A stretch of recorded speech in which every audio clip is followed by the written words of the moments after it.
যুক্তরাষ্ট্রের মধ্যস্থতায় সমঝোতার পর থেকে লেবাননে ইসরায়েলি হামলা কমে গিয়েছিল লক্ষণীয় মাত্রায়। অস্ত্রবিরতি লঙ্ঘন অব্যাহত থাকলেও গেল কয়েক সপ্তাহের মধ্যে এতটা প্রাণঘাতী হামলা আর হয়নি। শনিবার সকাল থেকেই লেবাননের দক্ষিণে আনসার, দেইর আজ-জাহরানি সহ বিভিন্ন এলাকায় শুরু হয় দফায় দফায় হামলা।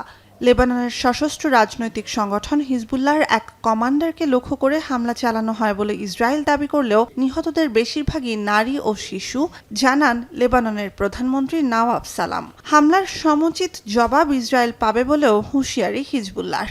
এক বিবৃতিতে যুক্তরাষ্ট্রের ওপর নির্ভরশীলতা কমানোর পাশাপাশি আলোচনা বন্ধে লেবানন সরকারের প্রতি আহ্বানও জানায় সংগঠনটি। এছাড়াও লেবানন থেকে ইসরায়েলি সেনা প্রত্যাহার না করার ঘোষণায় ক্ষুব্ধ হিজবুল্লাহ।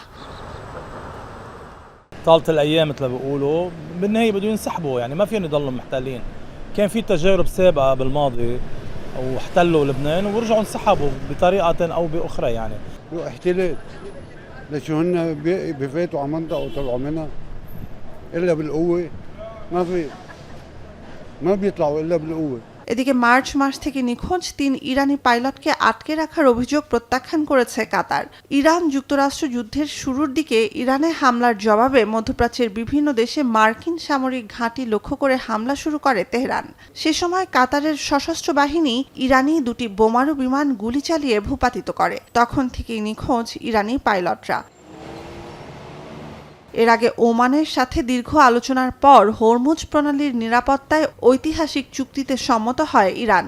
চুক্তি অনুযায়ী হরমুজগামী বাণিজ্যিক জাহাজের নিরাপত্তার দায়িত্বে ইরান এবং হরমুজ থেকে বহির্মুখী জাহাজের নিরাপত্তার দায়িত্বে থাকছে ওমান। আনুষ্ঠানিক যৌথ বিবৃতি দেওয়ার আগে চুক্তির কারিগরি দিকগুলো ঠিক করছে দুই দেশ।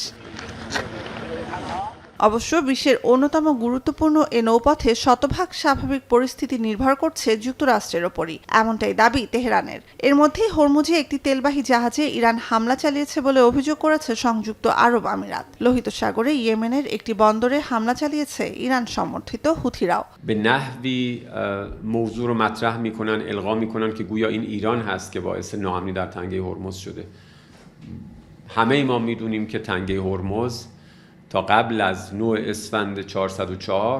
অন্যদিকে কায়রোতে রোববার শুরু হচ্ছে গাজা শান্তি আলোচনা। অবরুদ্ধ উপত্যকার স্বাধীনতাকামী সংগঠন হামাসের দায়িত্ব নেওয়ার পর প্রথমবার মিশর সফর করছেন হামাস প্রধান খলিল আল হায়া। সেখানে তিনি দেখা করবেন মিশরীয় গোয়েন্দা প্রধানের সঙ্গে। ইসরায়েলের প্রধানমন্ত্রী বেনিয়ামিন নেতানিয়াহু গাজা শান্তি পরিকল্পনা প্রত্যাখ্যান করায় মতপার্থক্য দূর করতে আগামী সপ্তাহে ইসরায়েল এবং এরপর মিশর সফর করবেন মার্কিন প্রেসিডেন্ট ডোনাল্ড ট্রাম্পের জামাতা জ্যারেড কুশনার।